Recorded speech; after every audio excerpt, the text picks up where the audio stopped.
السلام علیکم ورحمۃ اللہ وبرکاتہ۔ الحمد للہ وکفى والسلام علی عباده الذین اصطفى، اما بعد فقد قال الله تبارك وتعالى في كلامه القديم: اعوذ بالله من الشیطان الرجیم، بسم اللہ الرحمن الرحیم، لکم دینکم ولی دین۔ وقال تعالى في مقام آخر: لا ينهاكم الله عن الذين لم يقاتلوكم في الدين ولم يخرجوكم من دياركم أن تبروهم وتقسطوا إليهم إن الله يحب المقسطين۔ صدق الله العظيم۔ معزز حاضرین اکرام و سامعین اعظام، اور جہاں جہاں تک میری آواز جا رہی ہے، مسجد کے اندر بیٹھ کر سننے والے سارے نوجوان اور بزرگ حضرات، نوجوان بچوں اور عزیز طلباء اور طالبات، اور باہر مسجد کے باہر سننے والے حضرات، اور جہاں جہاں تک پس پردہ سننے والی خواتین اور نیوز چینل پر سننے والے سامعین و ناظرین، اللہ تبارک و تعالیٰ کا ارشاد مبارک ہے کہ لکم دینکم ولی دین، تمہارے لیے تمہارا دین ہے اور میرے لیے میرا دین ہے۔ یہ اسلام کا اصول ہے۔ ہم آپ کے دین کو برا بھلا نہیں کہیں گے، آپ ہمارے دین کو برا بھلا نہ کہیں، یہ اسلام کا قانون ہے۔ اور میں نے ابھی سورہ ممتحنہ کی آیت کریمہ کی تلاوت کیا، جس میں اللہ تبارک و تعالیٰ یہ ارشاد فرما رہا ہے کہ لا ينهاكم الله عن الذين لم يقاتلوكم في الدين۔ اللہ تبارک و تعالیٰ تمہیں منع نہیں کرتا، نہیں روکتا ان لوگوں کے بارے میں جو تم سے دین کے بارے میں، دین کے معاملات میں لڑائی جھگڑا نہیں کرتے ہیں۔ جو دوسرے مذہب کے لوگ جو تمہارے دین کے بارے میں لڑائی جھگڑا نہیں کرتے ہیں، ان لوگوں کے بارے میں اللہ تعالیٰ تم کو منع نہیں کرتا کہ ان تبروہم، کہ تم ان کے ساتھ حسن سلوک کرو، تم ان کے ساتھ اچھے اخلاق کے ساتھ پیش آؤ۔ اس چیز سے اللہ تعالیٰ تمہیں منع نہیں کرتا کہ جو لوگ گرچہ کہ وہ اسلام کے ماننے والے نہیں ہیں، دوسرے مذہب کے پیروکار ہیں، چاہے وہ یہودی ہو یا نصرانی ہو یا مجوسی ہو یا کافر ہو یا مشرک ہو یا صلیبی ہو یا کوئی اور مذہب سے تعلق رکھنے والے ہو، وہ تمہارے دینی معاملات کے بارے میں کوئی لڑائی جھگڑا نہیں کرتے ہیں، تو اللہ تعالیٰ تمہیں ان کے ساتھ حسن سلوک کرنے سے، ان کے ساتھ اچھے اخلاق سے پیش آنے سے منع نہیں فرماتا۔ ان تبروہم وتقسطوا الیہم، اور یاد رکھو وتقسطوا الیہم، تم ان کے ساتھ انصاف کرنا۔ یہ نہ سمجھنا کہ وہ غیر مسلم ہے کہہ کر کہیں تم ان کے اوپر ظلم زیادتی کر بیٹھو، ہرگز اللہ تعالیٰ اس کی اجازت نہیں دیتا۔ گرچہ کہ وہ تمہارے مذہب کا پیروکار نہیں ہے، لیکن اللہ تعالیٰ تمہیں اس بات کا حکم دیتا ہے کہ تقسطوا الیہم، تم ان کے ساتھ انصاف پسندی کا معاملہ کرو۔ اگر تمہارے سامنے فیصلہ آ جائے، ایک مسلمان ہے اور ایک غیر مسلم ہے، اور وہ ساتھ میں جو دو لوگ ہیں، مسلمان ایک غیر مسلم ہے، اور جو حق ہے وہ غیر مسلم کے ساتھ ہے، اور مسلمان غلطی پر ہے، تو تم یہ نہ سمجھو کہ یہ میرا مسلمان بھائی ہے، میں اس کے حق میں فیصلہ دے دوں گا، اور یہ غیر مسلم ہے اس کے خلاف فیصلہ دے دوں گا۔ رب الجلال اس کی اجازت نہیں دے رہا ہے۔ وتقسطوا الیہم فرمایا کہ تم ان کے ساتھ انصاف پسندی کا معاملہ کرو۔ یہی واقعہ عہد نبوی میں پیش آیا تھا۔ حضور پاک صلی اللہ علیہ وسلم کی بارگاہ میں ایک یہودی حاضر ہوا، ایک مسلمان کے ساتھ لڑائی جھگڑا ہو گیا تھا، ایک مسلمان کے ساتھ لڑائی جھگڑا ہو گیا کہ یہودی تھا، غیر مسلم یہودی تھا۔ وہ فیصلہ لے کر حضور کی بارگاہ میں حاضر ہوا، کیونکہ حق اور انصاف وہ یہودی کے ساتھ تھا، وہ یہودی حق پر تھا، سچائی پر تھا، صحیح پر تھا۔ حضور پاک صلی اللہ علیہ وسلم نے انصاف کا فیصلہ کیا، اور جو بات تھی وہ یہودی کی تائید میں فیصلہ کیا، یہودی کی تائید میں فیصلہ کیا۔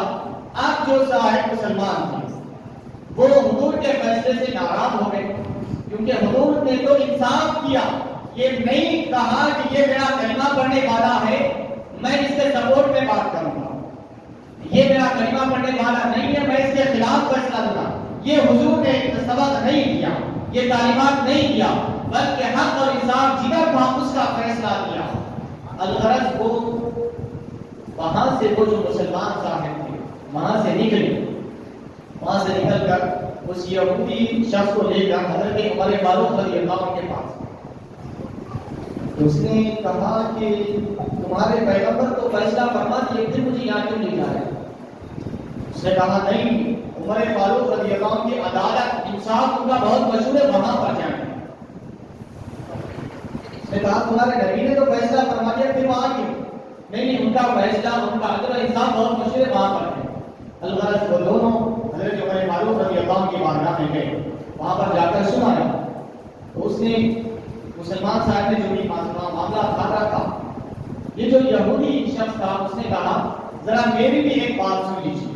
انہوں نے اپنا مسئلہ تو رکھ دیا، میری بھی ایک بات سن لیجیے. اس نے اپنا مسئلہ رکھنے کے بجائے اس نے یہ بات کہا کہ یہ فیصلہ لے کر ہم محمد مصطفیٰ صلی اللہ علیہ وسلم کی بارگاہ میں گئے تھے اور انہوں نے میرے حق میں یہ فیصلہ دے دیا ہے، اور یہ مسلمان شخص وہ فیصلے کو قبول نہیں کر کے آپ کے پاس آیا ہے، آپ زیادہ انصاف کرنے والے ہیں یہ کہہ کر.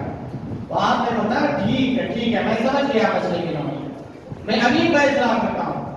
حضرت عمر فاروق رضی اللہ عنہ اندر گئے اور اندر سے میان سے تلوار نکالی اور تلوار نکال کر باہر آ کر اس مسلمان شخص کی گردن اڑا دیا جو حضور کے فیصلے کو نہیں مانا تھا، اور فرمایا جو سرکار کے فیصلے کو نہ مانے اس کا فیصلہ میرے پاس یہی ہے کہ اس کی گردن اڑا دیا.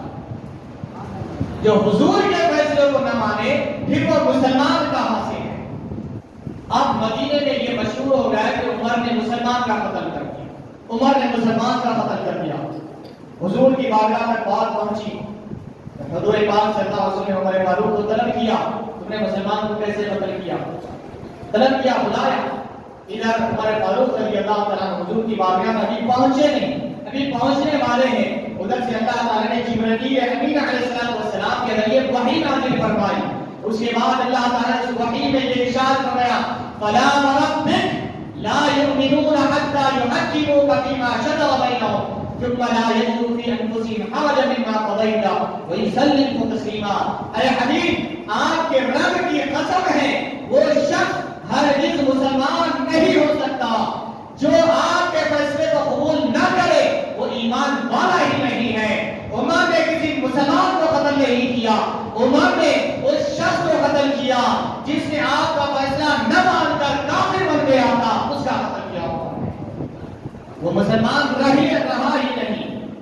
تو الغرض حاضرین اکرام، اسلام اور حضور کی تعلیمات تو یہ بتاتی ہے کہ حق اور انصاف گرچہ کہ وہ چاہے وہ یہودی کے ساتھ رہے یا کافر کے ساتھ رہے یا مشرک کے ساتھ رہے یا کسی اور کے ساتھ ہو، حق اور انصاف کرنے کا اللہ تعالیٰ نے حکم دیا. میں نے خطبہ مسعودہ میں جو 2 آیتیں پڑھی ہے اس میں ایک آیت کا بھی ترجمہ کر رہا تھا، اس کی تھوڑا تشریح اور تفسیر کے طور پر میں نے عرض کر دیا کہ اللہ تعالیٰ تمہیں منع نہیں کرتا کہ وہ لوگ جو تم سے دین کے معاملات کے بارے میں نہیں جھگڑتے، تمہاری دینی معاملات پر اعتراض نہیں کرتے ہیں، اس میں نقطہ چینی نہیں کرتے ہیں. اللہ تعالیٰ تمہیں اس بات کی اجازت دیتا ہے کہ تم ان کے ساتھ حسن سلوک کرو، تم کے ساتھ اچھا معاملہ کرو اور انصاف پسندی کرو، ان کے ساتھ ظلم و زیادتی نہیں کرو، ان کے ساتھ انصاف کرو. ان اللہ یحب المقسطین، بے شک اللہ تعالیٰ انصاف کرنے والوں کو پسند فرماتا ہے. یہ آیت کریمہ مکمل ہوئی اور دوسرے مقام پر اہل مکہ کے لوگوں نے حضور کی بارگاہ میں آ کر عرض کیا اے محمد صلی اللہ علیہ وسلم 1 سال آپ ہمارے بتوں کی پوجا کریں اور 1 سال ہم تمہارے رب کی عبادت کریں گے. حضور پاک صلی اللہ علیہ وسلم اس پر راضی نہیں ہوئے کیونکہ ساری کائنات کا خالق اور مالک اور رازق اور حاکم اللہ ہے. خالق مالک حاکم رازق اللہ ہے، میں اللہ کی عبادت کرتا ہوں. میں ان بتوں کی پرستش پوجا نہیں کر سکتا۔ حضور پاک صلی اللہ علیہ وسلم نے ان کی اس پیشکش کو رد فرما دیا۔ اللہ تعالیٰ نے یہ آیت نازل فرمائی، قل یا ایھا الکافرون، اے حبیب آپ فرما دیجئے اے کافروں، لا اعبد ما تعبدون، میں عبادت نہیں کرتا ان چیزوں کی جن کی تم عبادت کرتے ہو، ولا انتم عابدون ما اعبد، اور میں جس رب کی عبادت کرتا ہوں تم اس کی عبادت نہیں کرتے، ولا انا عابد ما عبدتم، اور میں عبادت کرنے والا نہیں ہوں مستقبل میں جس کی تم عبادت کرتے ہو۔ حضرت علامہ مولانا حافظ قاری شاہد ندیم صاحب طیب حفظہ اللہ LLB اور استاد جامعہ نظامیہ تشریف لا چکے ہیں۔ میں اختصار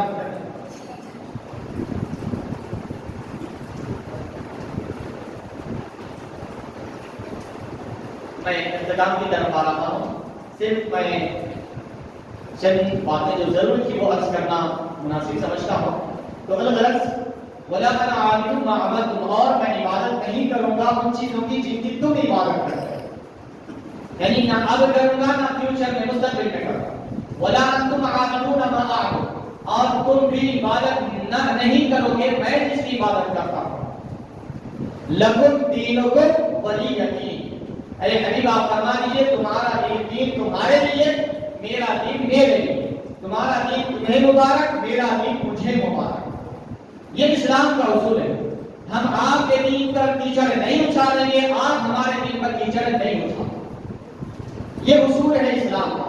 ہاں، جو ہمارے دین کے معاملات میں ہم دخل نہیں دیتے ہیں ہم ان کے ساتھ ضرور حسن سلوک کریں گے اور ان کے ساتھ رواداری کریں گے اور ان کے ساتھ انصاف کریں گے۔ یہ اسلام کا ایک اصول ہے، واضح اصول ہے، احکام۔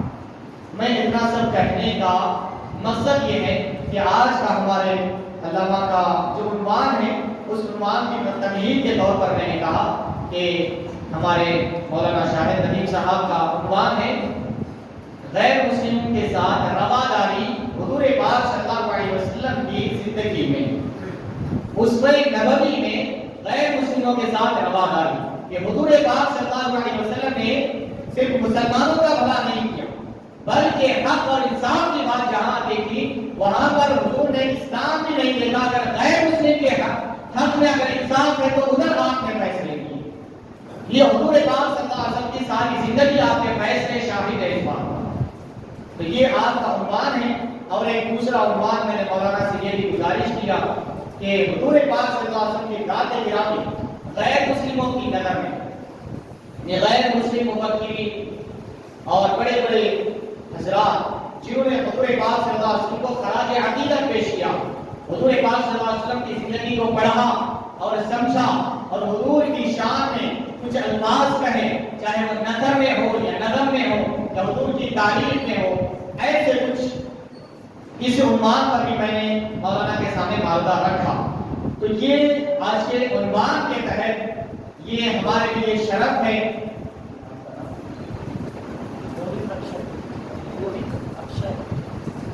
ہمارے درمیان میں آج گووند اکشے صاحب تشریف فرما ہے۔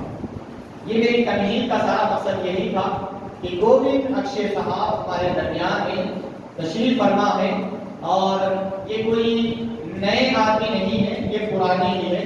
یہ بستی میں ہر مہینہ تشریف لاتے ہیں، ہر مہینہ حضور پاک صلی اللہ علیہ وسلم کی نعتیہ محفل ہوتی ہے اس محلے میں، وہ محفل میں یہ پابندی کے ساتھ آتے ہیں اور وہاں پر آ کر خود انہوں نے حضور پاک صلی اللہ علیہ وسلم کے عشق میں، مدینے کے فضائل میں، مدینے کی محبت میں، حضور کی محبت میں انہوں نے خود قدر سے نفیس اشعار لکھے ہیں۔ وہ اشعار کو نعتیہ محفل میں سناتے ہیں ہمیں۔ تو ہم نے مناسب سمجھا کہ ان کو یہاں پر بھی مدعو کیا جائے اور ان کی زبان سے حضور کی تعریف اور مدینے کی تعریف میں انہوں نے جو اپنی محبت کا اظہار کیا اس سے ہم بھی سنیں کہ وہ اسلام میں نہ ہونے کے باوجود ہمارے سرکار سے کتنی محبت کرتے ہیں اور سرکار کے شہر سے کتنی محبت کرتے ہیں، تاکہ ان کے دلی اظہار، ان کے خیالات کا اظہار ہو اور ان سے ان کی جو محبت ہے اس کا بھی اظہار ہو اور ہم بھی ان پر محبت کا اظہار کریں کہ وہ ہمارے سرکار سے، ہمارے دین سے اور مدینہ منورہ سے کتنی محبت محبت کرتے ہیں. اس لیے یہ تمہید میں نے آپ کے سامنے گوشہ گزار کیا. اب میں پرخلوص گزارش کرتا ہوں کہ گوبند اکشے صاحب آئیں اور اچھا آپ کی تحریر پیش کی جا رہی ہے، آپ کی گلگوشی کی جائے گی. اس کے بعد آپ ان کی زبان سے گوبند اکشے صاحب کی زبان سے آپ نعت اشعار سماعت فرمائیں. مدینے کی شان کے بارے میں جو اشعار لکھے، حضور کی شان کے بارے میں جو اشعار لکھے، ان کی زبان سے آپ اشعار سنیں. میں گزارش کرتا ہوں کہ ہمارے خورشید صاحب گوبند اکشے صاحب کی گلگوشی فرمائیں تاکہ یہ ایک میسیج بھی جائے کہ رواداری عنوان ہے آج کا، کہ مسلمان اور غیر مسلموں کے درمیان جو اسلامی تعلیمات میں جو رواداری رکھی گئی ایک دوسرے کے ساتھ، کیونکہ ہماری جو ریاست ہے دکن ریاست، یہ اسی سے پورے ہندوستان میں مشہور و معروف ہے کہ یہاں پر گنگا جمنی تہذیب ہے، یہاں پر مسلمان اور غیر مسلم مل جل کر رہتے ہیں. ابھی میں مغرب سے پہلے بات کر رہا تھا تو آپ فرماتے ہیں کہ 320 سال پہلے آپ کے آبا و اجداد اورنگزیب کی فوج میں تشریف لائے تھے. اورنگزیب کی فوج میں تشریف لائے تھے. اس سے آپ اندازہ کر سکتے ہیں اورنگزیب ایک مسلمان حکمران ہے، ان کی فوج میں ان کے آبا و اجداد جو غیر مسلم تھے فوج میں آئے. تو یہ یہاں کی ہندوستان کی تہذیب ہے. یہاں پر ہندو مسلم مل جل کر رہتے ہیں، رہے ہیں اور انشاءاللہ آگے رہیں گے. لیکن جو کچھ کتنا شر پھیلانے والے ہیں، امید کرتے ہیں کہ ایسے حالات کی وجہ سے، ایسے رواداری کے سلوک کی وجہ سے ایسے حالات ختم ہوں گے. میں پرخلوص ادب احترام کے ساتھ آپ کو دعوت دیتا ہوں کہ آپ نعت شریف اور مرتبہ سنا کر ہمارے لوگوں کے دلوں کو محظوظ فرمائیں.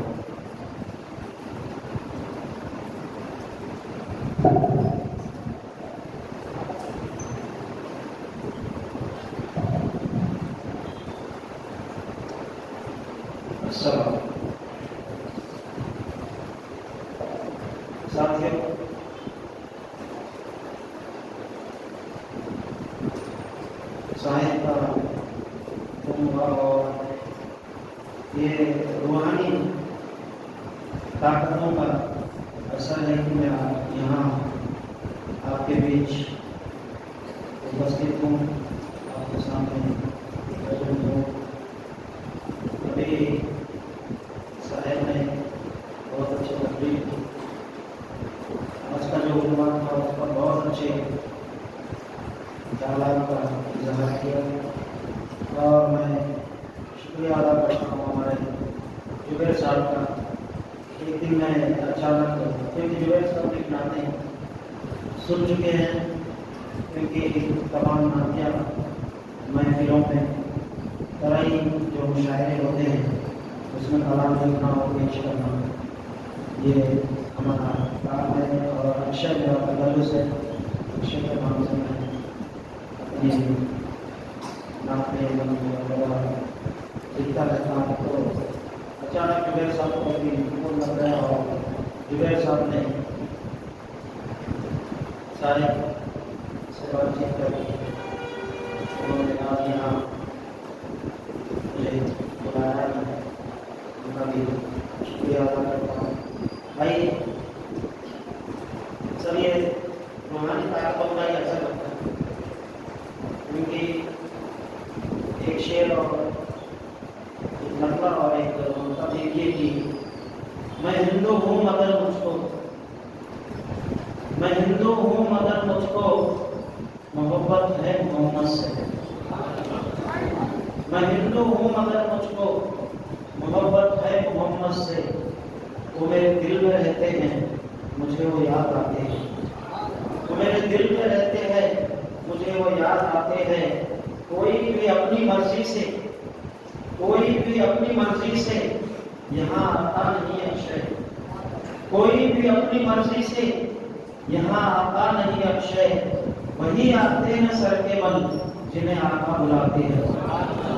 وہی آتے ہیں سر کے بل جنہیں آقا بلاتے ہیں. کوئی بھی اپنی مرضی سے، کوئی بھی اپنی مرضی سے یہاں آتا نہیں اکشے. وہی آتے ہیں سر کے بل جنہیں آقا بلاتے ہیں.